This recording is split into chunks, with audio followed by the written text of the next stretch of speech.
اعوذ باللہ من الشیطان الرجیم بسم اللہ الرحمن الرحیم رب اشرح لی صدری ویسر لی امری واحلل عقدۃ من لسانی یفقہوا قولی۔ ریاض الصالحین دوسرا حصہ، کتاب الجہاد، غلاموں کو آزاد کرنے کی فضیلت کا بیان۔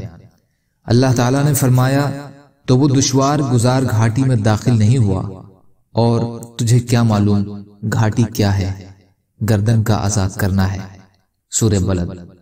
فائدہ: گردن آزاد کرنے سے مراد غلاموں باندیوں کا آزاد کرنا ہے۔ اسے دشوار گھاٹی اس لیے کہا جاتا ہے کہ یہ کام بڑا مشکل ہے، اور کمال ایمان و تقوی کے بنا انسان اس راہ میں اپنا مال خرچ کرنے کے لیے تیار نہیں ہوتا۔ غلامی کا یہ رواج عہد رسالت میں موجود تھا، جسے اسلام نے حکمن تو ختم نہیں کیا، کیونکہ یہ اس دور کی ایک سماجی ضرورت تھی۔ اس کے علاوہ جنگوں میں بھی اس کی اس طرح ضرورت پیش آتی تھی کہ کافر قیدی مردوں اور عورتوں کو مجاہدین میں بانٹ دیا جاتا تھا، اور وہ ان کے پاس غلام اور باندی بن کر رہتے تھے، کیونکہ اس زمانے میں جنگی قیدیوں کے آپسی تبادلے کا یا بڑے پیمانوں پر جیلوں میں قید رکھنے کا سلسلہ نہیں تھا، لیکن شریعت نے ایسی ہدایت ضرور دی جن سے موجود غلاموں کو زیادہ سے زیادہ آزادی ملے اور غلامی کی حوصلہ شکنی ہو۔ چنانچہ اس سلسلے میں کچھ احادیث یہ ہیں۔ حضرت ابو ہریرہ رضی اللہ تعالیٰ عنہ روایت فرماتے ہیں کہ مجھ سے رسول اللہ صلی اللہ علیہ وسلم نے فرمایا، جس نے ایک مسلمان گردن کو آزاد کیا، اللہ تعالیٰ اس کے ہر عضو کے بدلے آزاد کرنے والے کے ہر عضو کو جہنم سے آزاد کر دیں گے، یہاں تک کہ اس کی شرمگاہ کے بدلے اس کی شرمگاہ کو۔ بخاری اور مسلم۔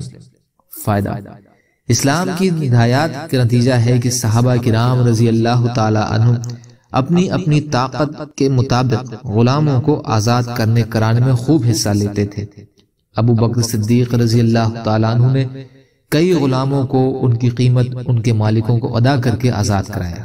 عبد الرحمن بن عوف رضی اللہ تعالی عنہ نے 30,000 غلاموں کو، اور عبداللہ بن عمر رضی اللہ تعالی عنہ نے 1,000 سے اوپر غلاموں کو آزاد کرایا، اور کچھ صحابہ رضی اللہ تعالی عنہ کی بابت آتا ہے کہ انہوں نے ایک دن میں 8,000 غلام آزاد کرائے۔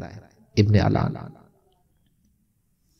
حضرت ابو ذر رضی اللہ تعالی عنہ بیان فرماتے ہیں کہ میں نے عرض کیا، یا رسول اللہ، کون سے اعمال سب سے افضل ہیں؟ آپ نے فرمایا، اللہ پر ایمان لانا اور اللہ کے راستے میں جہاد کرنا۔ ابو ذر رضی اللہ تعالی عنہ کہتے ہیں، میں نے کہا، کون سی گردنیں آزاد کرنا افضل ہے؟ آپ صلی اللہ علیہ وسلم نے فرمایا، جو ان کے مالکوں کے نزدیک زیادہ بہتر اور زیادہ قیمتی ہوں۔ بخاری اور مسلم۔ فائدہ: صاف سی بات ہے کہ جو غلام مالکوں کی نظر میں نفیس اور اچھا ہوگا اور بیش قیمت ہوگا، اس کو خرید کر یا اپنے طور پر آزاد کرنا بھی مشکل ہوگا، اس لیے اس کی فضیلت بھی دوسرے غلاموں کو آزاد کرنے سے زیادہ ہوگی، جس سے یہ اصول معلوم ہوا کہ اللہ کی راہ میں جتنی زیادہ قیمتی چیز خرچ کی جائے گی، اس کا اجر و ثواب بھی اسی حساب سے زیادہ ہوگا۔ جیسے قرآن کریم میں فرمایا گیا، جب تک تم اپنی پسندیدہ چیزیں خرچ نہ کرو، نیکی کا درجہ ہرگز نہیں پا سکو گے۔ آل عمران 92۔ بہرحال اب غلامی کا یہ سلسلہ تو ختم ہو گیا ہے، البتہ جہاد کی صورت میں لونڈی غلام بنانے کا حکم قیامت تک باقی ہے۔ اس کے علاوہ اس کی کچھ اور صورتیں بھی موجود ہیں، جیسے قرضدار، ضمانتی اور قیدی وغیرہ۔ ان کی مدد کر کے ان کو ان بوجھوں سے نجات دلانا بھی نہایت فضیلت والا عمل ہے، اور ان صورتوں میں بھی اس گردن کی آزاد کرنا کا مطلب کسی نہ کسی انداز میں پایا جاتا ہے، یعنی اس کا اصل مصداق غلام آزاد کرنا ہی ہے۔ یا اللہ، ہم سب کو کہنے سننے سے زیادہ عمل کی توفیق عطا فرمائیے۔ یا اللہ، رحم کا، کرم کا، عافیت کا معاملہ فرمائیے۔ یا اللہ، سچی توبہ کی توفیق عطا فرما دیجیے، صبر کی توفیق عطا فرما دیجیے، شکر کرنے والا اور اچھی طرح عبادت کرنے والا بنا دیجیے۔ سبحان ربک رب العزت عما یصفون وسلام علی المرسلین والحمد للہ رب العالمین برحمتک یا ارحم الراحمین۔ لا الہ الا اللہ محمد رسول اللہ، والسلام علیکم۔